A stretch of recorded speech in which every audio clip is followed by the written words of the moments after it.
चलिए दोस्तों शुरू करते हैं डिस्कशन। देखिए मैंने निफ्टी का यहाँ पर चार्ट लगाया हुआ, निफ्टी का चार्ट है 15 मिनट का। अभी देखिए सुबह से अगर ओपन की बात करें इंडाइसेस, दोनों इंडाइसेस गैप अप ओपन हुआ था। इसमें होता क्या है, देखिए मार्केट गैप अप ओपन होने के बाद अगर और खासकर जब प्रीवियस जो डे हो हमें सेल ऑफ मिला हो यहाँ पर। अभी देखिए मार्केट अगर गैप अप ओपन होगा तो होगा क्या, मार्केट यहाँ ओपन हुआ, इस कंडीशन में हमारे पास सेलर ने यहां भी सेल किया, यहां भी सेल किया। मतलब हमें सेलिंग्स जो सेलर्स हैं उनके पॉइंट ऑफ व्यू से यहां पर सोचना है कि मार्केट में किस तरह से हमें बाइंग करना है। अभी देखिए उन्होंने ऊपर भी सेल कर लिया है, नीचे भी सेल कर लिया, तो मतलब उनके पास एक बढ़िया रेंज यहाँ पर है। तो मेरे हिसाब से मार्केट आज कहीं जाने वाला है नहीं। तो इनसाइड कैंडल हमें मतलब अगर ये प्रीवियस जो डे है इससे अगर एक कैंडल के रूप में देखा जाए डेली कैंडल, तो हमें आज के दिन में इनसाइड कैंडल मिलने वाला है। मार्केट अपसाइड भी मोमेंटम करेगा, डाउन साइड भी मोमेंटम यहाँ पर करेगा। जरूरत ये होती है कि हमें ट्रेड कैसे निकालना है यहाँ पर से, किस तरह से हम यहाँ पर ट्रेड निकाल सकते हैं। देखिए अभी तक हमने क्या ट्रेड किया इसके बारे में ज्यादा डिस्कस नहीं करेंगे, क्योंकि इसके बारे में हम शाम की वीडियो में ऑलरेडी डिस्कस करते हैं। तो अभी मैं केवल डिस्कस करता हूं कि अभी जो करंट में हमारा ट्रेड चल रहा है वो क्या चल रहा है। अभी निफ्टी 21750 का पी मैंने यहाँ पर लिया हुआ है। देखिए थोड़ा चार्ट को मैं श्रिंक कर देता हूं यहाँ पर, आपको यहाँ पर और एग्जैक्टली समझ में आ जाएगा कि वो मैंने क्यों लिया है यहाँ पर। देखिए मैं उसका रीजन बताता हूं कि मैंने क्यों लिया है, क्योंकि वो ट्रेड हमारा यहाँ पर चल रहा है। मार्केट देखिए गैप अप ओपन होता है, गैप अप ओपन होने के बाद एक शार्प मोमेंटम डाउन साइड की तरफ आने की कोशिश करता है, लेकिन 21600 के आसपास से हमें यहाँ पर सपोर्ट लेता हुआ दिखता है और उसके बाद उतनी ही शार्प रिकवरी करता है जो कि डे हाई भी क्रॉस कर जाता है। ठीक है, हम ये डिस्कस कर रहे थे मार्केट अगर प्रीवियस डे में सेल ऑफ दिखा रखा है मार्केट ने, एक डाउन साइड की तरफ मोमेंटम है, तो आज गैप अप खुलने के बाद यानी मार्केट हमें इसी रेंज में मिलने वाला है। मतलब आज हमें मार्केट एक इनसाइड कैंडल यहाँ पर बना के देगा अगर हम डेली बेसिस पे देखेंगे तो। अभी देखिए मार्केट निफ्टी ने जब अपसाइड जाने की कोशिश करी तो ऊपर हमारे पास एक रेजिस्टेंस है, ऐसा रेजिस्टेंस भी ऐसा है कि यहां से हमें शार्प देखिए बड़ी बड़ी कैंडल से बनती हुई दिख रही है मार्केट। ये रेजिस्टेंस प्रीवियस स्विंग हाई से हमने यहाँ पर लिया है। काफी समय में मार्केट ने यहाँ पर स्ट्रगल किया है, अपसाइड जाने की कोशिश करी है, ब्रेकआउट देने की कोशिश करी, लेकिन फिर नीचे आ जाता है। अभी अपसाइड जाने की कोशिश करी लेकिन फिर डाउन साइड यहाँ पर आ गया। तो ये रेजिस्टेंस मैंने वहीं से ड्रॉ किया है। अभी मार्केट इस रेजिस्टेंस के बाद एक बार आया, फिर मार्केट डाउन साइड की तरफ आया, फिर बायर्स ने ऊपर जाने की कोशिश करी, लेकिन फिर मार्केट यहाँ पर नीचे आ रहा है। अभी तीसरी बार जब मार्केट यहाँ पर गया है तो इन सारे पॉइंट्स को हम कनेक्ट करते हैं, हमें यहाँ पर एक ट्रेंड लाइन का फॉर्मेशन होता हुआ दिखता है। ये देखिए ट्रेंड लाइन आपको बनती हुई यहाँ पर दिख रही होगी। इस ट्रेंड लाइन के आसपास मार्केट अगर तीसरी बार यहाँ पर आया था तो मैंने यहाँ पर एक पी का ट्रेड उठाया है 21750 का। निफ्टी में 21750 का एक पी हमने लिया था 95 के आसपास। ये मैंने क्यों लिया है, ये इसलिए लिया है क्योंकि यहाँ पर मार्केट तीसरी बार आ रहा है। और दूसरी बात देखिए बैंक निफ्टी के पास ज्यादा स्पेस ऊपर की साइड में बचा नहीं है। अगर बैंक निफ्टी का हम चार्ट यहाँ पर लगा के देखते हैं तो बैंक निफ्टी में बहुत ज्यादा स्पेस यहाँ पर बचा नहीं है, क्योंकि बैंक निफ्टी के इमीडिएट ऊपर हमारे पास 48,000 का लेवल है, जो कि जिसे मार्केट ने डाउन साइड की तरफ ब्रेक करने के लिए काफी ज्यादा स्ट्रगल किया था उसे निकलने के लिए। अभी मार्केट उसी लेवल के आसपास आके रेजिस्टेंस का फॉर्मेशन यहाँ पर कर रहा है। और बैंक निफ्टी का अगर चार्ट देखें तो आपको यहाँ पर देखिए एक डबल टॉप या हम कहें एम पैटर्न की फॉर्मेशन भी बनती हुई दिख रही है, जो भी एक डाउन साइड की तरफ मार्केट आने का सिग्नल है। अगर मार्केट इस लो के नीचे लगभग सस्टेन करता है, यानी 47,750 के लगभग अगर मार्केट डाउन साइड की तरफ आता है तो हमें यहाँ पर भी डाउन साइड का मोमेंटम देखने को मिल सकता है, क्योंकि प्रीवियस ट्रेंड हमारे पास यहाँ पर डाउन ही है। देखते हैं मार्केट में और क्या हो सकता है। अभी फिलहाल निफ्टी में हम बने हुए हैं, अभी स्टिल इन प्रॉफिट। जिस ट्रेड में हम बैठे हुए हैं वो ट्रेड अभी भी प्रॉफिट में चल रहा है। देखिए 15 पॉइंट का स्टॉप लॉस है, ऐसा नहीं है कि जो मैं बता रहा हूं वो बिल्कुल 100% यहाँ पर सही होने वाला है, ऐसा नहीं है। मार्केट अगर इस लेवल को अपसाइड की तरफ ब्रेक करता है तो हमारे यहाँ पर ऐसा चला जाएगा, लेकिन मुझे ऐसी एक्सपेक्टेशन नहीं है, क्योंकि बैंक निफ्टी 48,000 के आसपास जाने वाला है। अगर बैंक निफ्टी 48,000 के आसपास जाएगा तो ये तो लगभग मुझे ऐसा लगता है कि 90% चांसेस है कि बैंक निफ्टी वहां से रिवर्स होगा, क्योंकि 48,000 के लेवल को एक सिंगल मोमेंटम में नहीं ब्रेक करना चाहिए। कल मार्केट इतना ज्यादा नीचे गिरा था और आज मार्केट ने 48,000 के लेवल को ब्रेक नहीं करना चाहिए। तो 48,000 के लेवल से अगर बैंक निफ्टी रिवर्स करेगा तो फिर निफ्टी यहां से रिवर्स होने की चांसेस पूरी तरह से है। तो इस वजह से मैंने यहाँ पर पी का ट्रेड लिया। देखिए ना, हम कोई भी ट्रेड लेते हैं तो हमें एक कहानी बनानी होती है। मतलब हमारे पास एटलीस्ट 4 रीजन, अगर आप बिगिनर है तो आपके पास यू हैव 4 रीजन, आपके पास 4 रीजन होने चाहिए किसी भी ट्रेड को एग्जीक्यूट करने के लिए, चाहे पी साइड हो चाहे सी साइड हो। अगर आपके 4 टिक नहीं हो रहे हैं, मतलब आपके पास 4 रीजन नहीं है, आपकी कहानी में 4 कारण नहीं है, तो फिर आपको ट्रेड अवॉइड करना चाहिए। इससे होगा कि इससे आपकी एक्यूरेसी बढ़ जाएगी। मींस मैं आपको बताता हूं, देखिए यहां पर पी का ट्रेड लेने के कारण मेरे पास पहला रीजन ये था कि ये निफ्टी अपने सपोर्ट के आसपास आ रहा था। दूसरा रीजन ये था कि निफ्टी यहां पर ट्रेंड लाइन का फॉर्मेशन कर रहा है, उसका रेजिस्टेंस यहां पर ले सकता है निफ्टी। तीसरा रीजन ये था कि बायर्स ने यहां पर सुबह से ट्राई तो किया सुबह से यहाँ पर ट्राई किया बायर्स ने, लेकिन उसके बाद देखिए फिर बायर डाउन साइड की तरफ सेलर लेके आ गए हैं, फिर बायर ऊपर जाने की कोशिश करी लेकिन फिर सेलर इसे डाउन साइड की तरफ लेके आ रहा है। कुल मिला के अगर बायर्स में स्ट्रेंथ है तो इतना देखिए डे हाई तो बायर्स ने यहाँ पर निकाल ही दिया है, तो इस हाई को भी बायर्स ने यहाँ पर निकाल देना चाहिए। ऐसा हो सकता है काफी देर तक यहाँ पर होल्ड करने के बाद बायर इस हाई को निकाले, लेकिन अगर ऐसा हमें लगेगा तो हम अपने ट्रेड से एग्जिट हो जाएंगे विद द मिनिमम प्रॉफिट और मिनिमम लॉस। इस वजह से मैंने यहाँ पर 3-4 कारण थे मेरे पास, इस वजह से मैंने यहाँ पर पी का ट्रेड एग्जीक्यूट किया है। देखते हैं चल रहा है। मैं एक बार आपको ऑप्शन का चार्ट यहाँ पर लगा के दिखा देता हूँ ऑप्शन में क्या स्थिति। देखिए 107 के लगभग हमने ऑप्शन यहाँ पर चला गया है, और ऑप्शन में हमने यहाँ पर बाय कहां पर किया ये भी मैं आपको दिखा देता हूँ। बाय बिल्कुल बॉटम पे किया है, मतलब इसे हम बॉटम फिशिंग भी कह सकते हैं अगर आम भाषा में इसे कहा जाए तो बॉटम फिशिंग। मुझे बड़ा पसंद है बॉटम फिशिंग करना।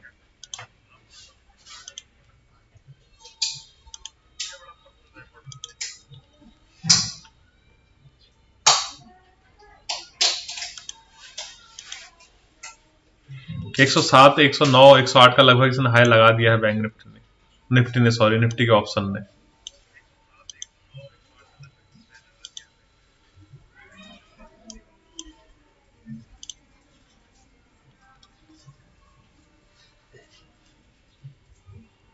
देखिए मोमेंटम बिल्कुल सही हमारे साइड में ही जा रहा है। अगर अब देखिए क्या होगा यहाँ पर बायर्स एक्यूमुलेट हो रहे हैं, मतलब बायर्स यहाँ पर काफी ज्यादा इस मोमेंटम को देखने के बाद बायर्स यहाँ पर आए हुए हैं। तो अगर मार्केट जरा सा भी इस लेवल के नीचे निकलता है तो जो भी रिटेल ट्रेडर है, जो भी मतलब डरपोक ट्रेडर है या छोटे ट्रेडर है, वो यहाँ पर निकल जाएंगे। तो एक अच्छा खासा मोमेंटम हमें यहाँ पर मिल सकता है, क्योंकि प्रीवियस ट्रेंड हमारे पास सेलिंग है और मार्केट एक इंपॉर्टेंट लेवल के नीचे ट्रेड कर रहा है, तो हो सकता है मोमेंटम आ जाए। Hope so.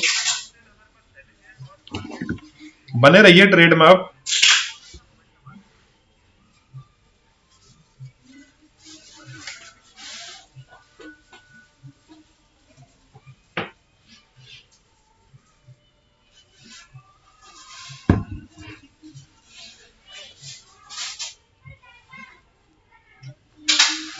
अगर आप हमारे टेलीग्राम चैनल से जुड़ना चाहते हैं, टेलीग्राम चैनल का लिंक इसी वीडियो के डिस्क्रिप्शन में मिल जाएगा, या मेरे चैनल पे किसी भी वीडियो के नीचे डिस्क्रिप्शन में आपको टेलीग्राम चैनल का लिंक वहां पर मिल जाएगा। एक मिनट में चार्ट यहाँ पर रिफ्रेश कर देता हूँ, कई बार इंटरनेट के ग्लिच की वजह से चार्ट हमें दूसरा दिखाता है। देखिए 110 के लगभग हमें यहाँ पर हाई लगा दिया, 95 के लगभग हमारी बाइंग थी, मतलब हमें 1:1 का प्रॉफिट यहाँ पर आराम से हो चुका है। अभी बस हम मोमेंटम का वेट करें। देखिए बैंक निफ्टी ने कितना अच्छा मोमेंटम दिया। देखिए अब मैंने बैंक निफ्टी में ट्रेड क्यों नहीं किया, मैं आपको बता रहा था ना कि बैंक निफ्टी यहाँ पर एम पैटर्न बनता हुआ हमें दिख रहा है। देखिए ये पैटर्न हमें यहाँ पर बनता हुआ दिख रहा है बैंक निफ्टी में। मैंने ट्रेड इसलिए नहीं किया क्योंकि बैंक निफ्टी का चार्ट ना मुझे थोड़ा अच्छा नहीं लग रहा है इस समय, मतलब थोड़ा ज्यादा मगजमारी हो रही है यहाँ पर, घिचड़ पिचड़ ज्यादा हो रही है बैंक निफ्टी के चार्ट में। अगर सिंपल यहाँ पर एम पैटर्न बनता और मुझे अच्छा खासा स्पेस दिखता तो जरूर मैं बैंक निफ्टी में ट्रेड करता। दूसरी बात देखिए इंपॉर्टेंट जो है यहाँ पर कंसोलिडेशन फेज है, मतलब यहाँ पर काफी देर तक मार्केट ने यहाँ पर कंसोलिडेट किया हुआ है, तो इस वजह से भी मतलब हमें ना जब ट्रेड लेने होते हैं तो दरअसल सिर्फ एग्जीक्यूट और एंट्री ही इंपॉर्टेंट नहीं होती, हमें टारगेट भी इंपॉर्टेंट होता है, क्योंकि अगर मार्केट पास स्पेस होगा ही नहीं तो फिर हमें मजा नहीं आएगा ना ट्रेड करने में। देखिए 1:1 का प्रॉफिट हमें यहाँ पर हो चुका है, मतलब हमारी जो स्ट्रेटेजी तो मेरी कहानी थी वो यहाँ पर लगभग काम आई है। 1:1 का प्रॉफिट हमें हो चुका है। देखिए 15 पॉइंट बहुत कम पॉइंट है, ऐसी बात नहीं है, लेकिन निफ्टी में एक तो बिगिनर्स के लिए 15 पॉइंट काफी होते हैं। दूसरी बात हमें पॉइंट से मतलब नहीं होता जब हम शुरुआत में ट्रेड करते हैं, हमें मतलब होता है क्या हमारा जो एग्जीक्यूशन है, जो हमारी स्टोरी बन रही है क्या वो सही है, मीन्स जो हम कहानी बना पा रहे हैं वो हमारी स्ट्रेटेजी से मैच कर रहा है और वो स्ट्रेटेजी सक्सेस है या नहीं है। कई लोग कल मुझसे पूछ रहे थे टेलीग्राम में पर्सनली मैसेज करके, इंस्टाग्राम में पूछ रहे थे कि आपके चार्ट में आप इंडिकेटर वेट करके कुछ वहां पर दिख नहीं रहा है, मतलब इंडिकेटर कुछ लगा नहीं रहे हैं, या फिर आपने जब लाइव आए थे तो उस समय हटा दिए थे। मैं आपको सिंपल सी बात बताऊं टू बी ऑनेस्ट कि इंडिकेटर्स का इस्तेमाल मैं बिल्कुल भी नहीं करता। मुझे पसंद है सिर्फ नेकेड चार्ट देखना, नेकेड चार्ट देखना पसंद है, मतलब बिना किसी इंडिकेटर के केवल सपोर्ट और रेजिस्टेंस हम डेली बेसिस पे ड्रॉ करते हैं, मतलब जब लाइव मार्केट चल रहा होता है तभी मैं ड्रॉ करता हूं। अब जैसे मैंने आज ड्रॉ कर रहे हैं तो शाम को अगर मैं मतलब वीडियो रिकॉर्ड करूंगा या फिर कल मार्केट खुलेगा तो ये सब कुछ हम यहाँ पर क्लियर कर देंगे, उसके बाद नए सिरे से हम सब कुछ ड्रॉ करते हैं। जो इंपॉर्टेंट सपोज रेजिस्टेंस होते हैं तो उनका तो चलो काम रहता ही है, जैसे 48,000 का लेवल पे ये आपको दिख रहा होगा बैंक निफ्टी यहाँ पर, तो ये इंपॉर्टेंट है। तो अगर ये नहीं भी हटेगा तो कल, लेकिन मैं फिर से इसे ड्रॉ कर दूंगा, कहने का मतलब ये है। लेकिन मैं कभी भी इंडिकेटर का इस्तेमाल नहीं करता, किसी भी इंडिकेटर का इस्तेमाल नहीं। ऐसा नहीं कि मैंने किया नहीं है, पहले मैंने आरएसआई भी इस्तेमाल किया है, पहले मैंने मूविंग एवरेजेस भी इस्तेमाल किए हैं, पहले बॉलिंजर बैंड भी मैंने इस्तेमाल, लेकिन मजा नहीं आया मुझे, अगर सही बात बताऊं तो। जो मजा प्राइस एक्शन में है वो मजा किसी में नहीं है। और किसी भी काम को अगर आप मजा लेके नहीं करेंगे तो फिर वो काम नहीं रह जाता है। फिर वो बर्डन हो जाएगा आपके लिए। ट्रेड को ना मैं बताऊं आपको, जब आप ट्रेडिंग कर रहे हैं तो इसको आप डर के मत कीजिए। मतलब आप ये समझिए जैसे आप साइकिल चलाना सीख रहे हैं, आप हाईवे पे साइकिल पे जा रहे हैं, साइकिल पे अगर डर के चलाएंगे तो आपको गिरना ही गिरना है वहां पर। मतलब इसका ये नहीं है कि आपको लॉसेस नहीं होंगे, लॉसेस से आप डरिए मत, लेकिन अपना लॉसेस जो है वो डिफाइंड होना चाहिए, प्री डिफाइंड लॉसेस होना चाहिए। मीन्स अगर आप लॉसेस यहां पर कर रहे हैं, अगर आप लॉसेस कर रहे हैं तो आपको पता होना चाहिए कि लॉसेस आपका कितना होने वाला है। जैसे आपके माना 10,000 कैपिटल से आप मार्केट में आए हैं, तो आपको फिक्स होना चाहिए कि मैं इस ट्रेड में 2,000 लॉस लूंगा। अगर आप 2,000 लॉस लेने के बावजूद अपने आप को कंफर्टेबल महसूस कर रहे हैं, तो फिर आप 2,000 लॉस आपने सही लिया है। इसके लिए ये तो बहुत लंबा डिस्कशन है, इसके लिए अलग से हम वीडियो बनाएंगे। अभी फिलहाल हम ये देखते हैं कि हमारा जो ट्रेड है वो कहां चल रहा है। देखिए मैंने यहाँ पर 4 चार्ट लगाए हुए हैं। दरअसल मैं दूसरी बार आज लाइव आ रहा हूं, कल पहले तो मुझे एग्जैक्ट पता नहीं है कि किस तरह से मतलब यूट्यूब का जो लाइव सेशन है वो टेक्निकल सिस्टम में काम करते हैं। बस मुझे केवल बेसिक पता था, उसी से हम यहाँ पर काम चला रहे हैं फिलहाल। आपको ऐसे भी लिंक मिल जा रहा होगा, लेकिन अगर आप हमारे टेलीग्राम चैनल से जुड़े हुए हैं तो टेलीग्राम चैनल पे भी मैंने इसका यूट्यूब जो लाइव है इसका लिंक वहां सेंड किया हुआ, वहां जाके आप हमसे डायरेक्ट जुड़ सकते हैं। देखिए मोमेंटम थोड़ा स्लो है इस समय, स्लो ही मोमेंटम रहता है क्योंकि 1:30 बजे से पहले पहले मोमेंटम आएगा नहीं। मतलब अगर आप बहुत प्रो ट्रेडर हैं तो फिर आपको मॉर्निंग टाइम में ट्रेड करना चाहिए। देखिए मेरा अपना मानना यह है, मेरा मतलब पर्सनल व्यू ये है कि हम चाहे प्रो हो, चाहे बिगिनर हो, चाहे कुछ भी हो, लेकिन ट्रेडर जो है वो प्रॉफिट मेकिंग होना चाहिए, मतलब प्रॉफिटेबल ट्रेडर होना चाहिए। तो इससे फर्क नहीं पड़ता कि आप सुबह ट्रेड करें शाम को ट्रेड करें, फर्क इससे पड़ता है कि क्या आपने आज दिन भर में 2,000 3,000 4,000 अंदर किया, क्या आप हमने अपने जेब में पैसे ले गए यहां पर, इससे फर्क पड़ता है। अभी देखिए निफ्टी तो बिल्कुल हमारे मुताबिक यहां पर चल रहा है। देखिए इसने प्रॉपर इसका ट्रेंड लाइन का रेजिस्टेंस लिया हुआ है। अगर निफ्टी इस लेवल को डाउन साइड की तरफ ब्रेक करता है, देखिए मेरा मकसद यहां पर टिप देना नहीं है कि आपको मैं टिप दूं, यहां पर बाय करें यहां पर सेल करें, उससे क्या होगा, एक दिन प्रॉफिट हो जाएगा, 2 दिन प्रॉफिट हो जाएगा। और दूसरी बात, आप कभी भी ना, ये मेरा खुद का एक्सपीरियंस है, कभी मैं अपनी पर्सनल स्टोरी बताऊंगा आपको, ये मेरा खुद का एक्सपीरियंस है कि आप दूसरे के भरोसे, मतलब दूसरे की टिप पर आप कभी भी प्रॉफिटेबल नहीं बन सकते। पहली बात, आप ना समय पर एग्जीक्यूट कर पाएंगे ना समय पर एग्जिट कर पाएंगे, जब तक आपको खुद से नॉलेज ना हो कि मुझे कहां एग्जिट करना है, कहां पर एंट्री करनी है। हमारे लिए 21,680 का लेवल यहां पर बहुत इंपॉर्टेंट होने वाला है निफ्टी में। इसके पीछे का रीजन मैंने आपको बताया, मार्केट में सेलर एक्टिव हैं। देखिए आज दोनों साइड मार्केट, देखिए मैं सेलर हूं तो मैं आपको अपनी कहानी बताता हूं। आप ऐसे सोचिए कि आप सेलर हैं, आप सेलर हैं तो आपके पास मार्केट यहां ओपन हुआ तो आपके पास ऑप्शन क्या है, 21,500, 21,600, 21,550 और अप साइड की तरफ 21,700, 21,750, 21,800। मतलब ये दोनों लेवल आप यहां पर सेल करके बैठ गए। ठीक है, मैंने इसका पी सेल कर दिया, मैंने इसका सी सेल कर दिया। मार्केट एक्सपायरी तक अगर इसी बीच में रहेगा तो मैं हिलने वाला नहीं हूं यहां से। मतलब मुझे कोई फर्क नहीं पड़ने वाला कि मार्केट इस बीच में ऊपर जाए नीचे जाए। ऊपर मार्केट नीचे जाएगा तो मेरा पी बढ़ेगा, मुझे जिसमें पी में घाटा होगा, लेकिन मेरा सी घटेगा तो मुझे सी में फायदा होगा। मार्केट ऊपर जाएगा, मुझे सी में यहां पर घाटा होगा, लेकिन मुझे पी में फायदा होगा।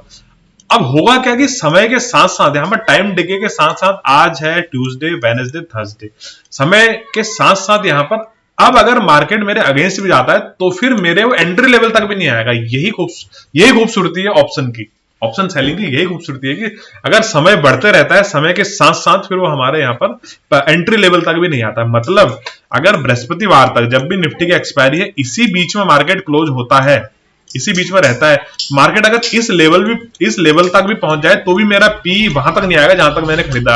हाँ, बस एक मोमेंटम नहीं आना चाहिए, मतलब शार्प ऐसा फॉल नहीं आना चाहिए। ऐसा फॉल में तो फिर ऑप्शन बहुत तेजी से बढ़ता है यहाँ पर। मतलब ऐसा नहीं है कि मैं एग्जैक्ट आपको ये बता रहा हूं, ये मैं आपको बेसिक जानकारी दे रहा हूं कि बेसिक ऐसा होता है।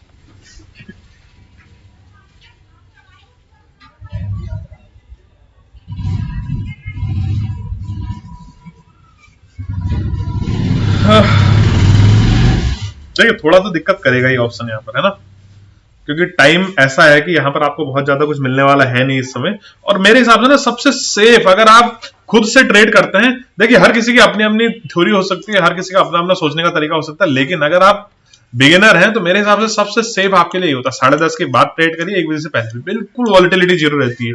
इससे ना आपको एक्सपीरियंस मिलता है, इससे आपको मोटिवेशन मिलता है।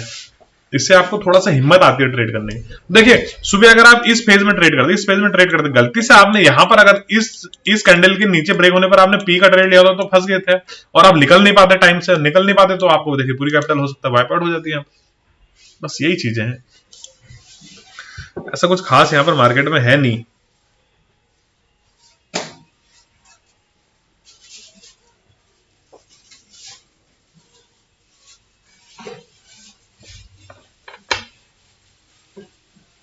देखिए हमारा लॉस यहाँ पर डिफाइंड है, 95 के आसपास हमने बाय किया है, हमारा लॉस डिफाइंड है कि हमें यहाँ पर 80 पे निकल जाना है। यही स्टॉप लॉस दिया ना मैंने, ये देखिए 95 के आसपास हमने यहाँ पर पी बाय करने किया हुआ है, ये दिया है निफ्टी 21,800 सॉरी 750 नहीं है, 95 के आसपास दिया हुआ है और हमें यहाँ पर 80 के लगभग में निकल जाना है। बस हमारा लॉस यहाँ पर डिफाइंड है।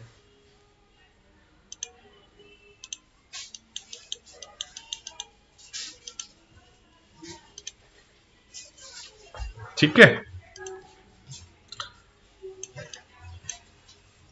अभी अगर मार्केट यहां पर अपसाइड भी जाता है तो भी हमें यहाँ पर कोई इशू नहीं है, क्योंकि हम अभी स्टॉप लॉस से काफी दूर है और दूसरी बात ये हमारे पास यहां पर तक मार्जिन है।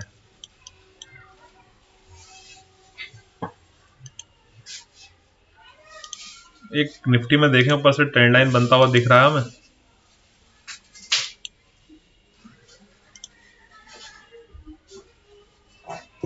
और एक चीज हमेशा आप ध्यान देना, अगर आप बिगिनर्स स्टेज में हैं, ऑब्वियसली बात है अगर आप मुझे देख रहे हैं तो आप बिगिनर ही हैं, तो हमेशा टाइम फ्रेम को आप बड़ा करके लगाइए और इस तरह से आपको सपोर्ट रेजिस्टेंस ड्रॉ नहीं करना है। देखिए जैसे मैंने ड्रॉ कर, आपको हमेशा एक रेंज ड्रॉ करनी होती है, इस तरह से देखिए इस रेंज में होगा क्या कि maximum point, maximum touch cover होते हैं इसमें।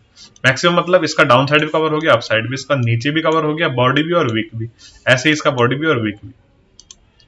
कई बार क्या होता है ना कि अगर हम एक लाइन ड्रॉ करते हैं तो हम डिसाइड कर लेते हैं कि इस पॉइंट से मार्केट नीचे जाना ही जाना है, तो फिर हम बायस हो जाते हैं उस तरफ। ऐसा होना नहीं चाहिए आमतौर पर।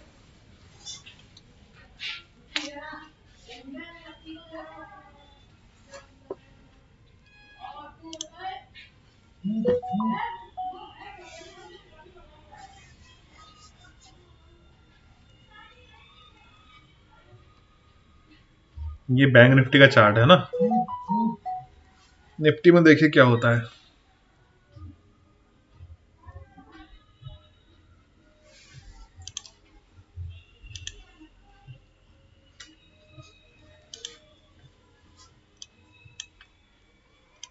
अपनी अपनी कहानी है, कई बार ऐसा सोच लेते हैं कि इतना बड़ा मोमेंटम है तो बाइंग साइड मोमेंटम। देखो हमें ना ओवरऑल पिक्चर देखनी होती है। मैं आपको सही बताऊं तो मेरा तो मानना ही, मेरा मतलब मेरा खुद का जो स्ट्रेटजी ये है, ना कोई इंडिकेटर ना कोई कुछ भी टूल आपको इस्तेमाल नहीं करना है, सिर्फ आप नेकेड चार्ट लगाइए, बस आप सेलर देखिए। एक बात आप ये याद रखिए कि मैंने यूट्यूब पर किसी ट्रेडर को कहते हुए सुना था कि अगर धुंध होती है, उसमें होता क्या है, धुंध में ये होता है कि अगर कोई बड़ी गाड़ी आगे जा रही होती तो हम उसके पीछे अपनी गाड़ी लगा देते हैं। मतलब कि अगर बड़ी गाड़ी, मतलब अगर उसे कोई प्रॉब्लम आई तो वो हमसे ज्यादा स्पीड में, उसकी लाइट्स हमारे पास ज्यादा, उसकी लाइट्स हमसे ज्यादा है तो वो पहले रुक जाएगा, मतलब हमें पहले पता चल जाएगा। मतलब आप ये समझिए कि जो सेलर हैं वो बहुत ज्यादा नॉलेज वाले हैं, बहुत ज्यादा उनको इनसाइडर टिप मिली हुई है, मतलब बहुत ज्यादा उनको इनसाइडर नॉलेज रहती है, उनके पास पैसा भी बहुत ज्यादा है, इसका मतलब वो रिस्क नहीं लेंगे ना। तो आप सेल हमेशा जब भी आप चाहे बाइंग करते हैं चाहे ऑप्शन सेलिंग करते हैं, तो आपको जो सोचना होता है वो सेलर्स पॉइंट ऑफ व्यू से सोचना होता है। मतलब सेलर यहां पर क्या सोच रहा है, मेरे हिसाब से तो आपकी एक्यूरेसी यहां पर 99% बढ़ जाती है। ऐसा कुछ खास 100% जैसी चीज होती नहीं है मार्केट में।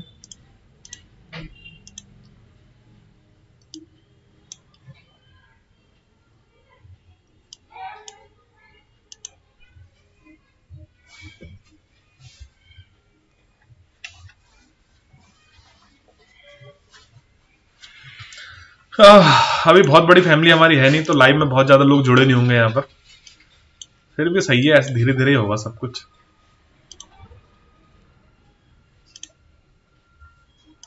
देखिए निफ्टी सपोर्ट तो ले रहा है नीचे से,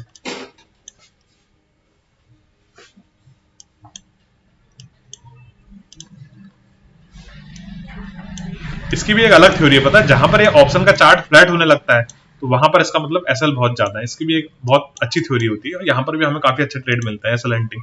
लेकिन आज मैं सी की तरफ बायस अभी फिलहाल हूं नहीं, जब तक बैंक निफ्टी 48,000 के ऊपर क्लोजिंग नहीं देता। फिर निफ्टी की एक्सपायरी है आज। देखिए फिर निफ्टी का चार्ट लगाता हूं मैं यहाँ पर।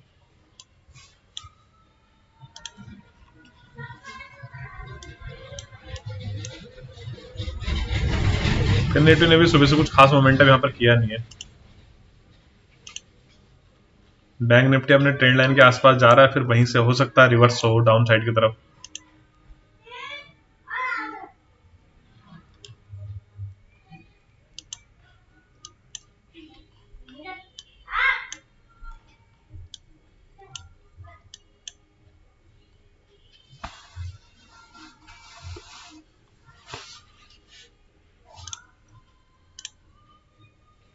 मैं टेलीग्राम पे कुछ, एक मिनट,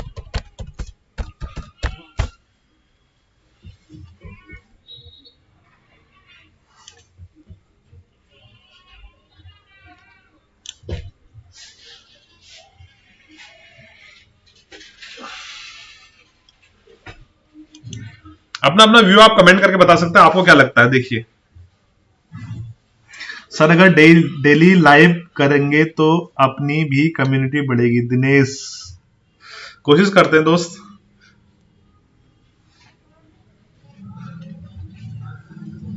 एक तो ना थोड़ा समय का इशू जाता है। देखो पहले अपना ट्रेड करो, पहले स्ट्रेटेजी बनाओ, फिर खुद पे एग्जीक्यूट करो, फिर टेलीग्राम पे देना, लॉजिक समझाना थोड़ा सा मतलब टाइम कंज्यूमिंग प्रोसेस है। तो कोशिश करेंगे फिर भी थोड़ी देर बाहर पूछ ली।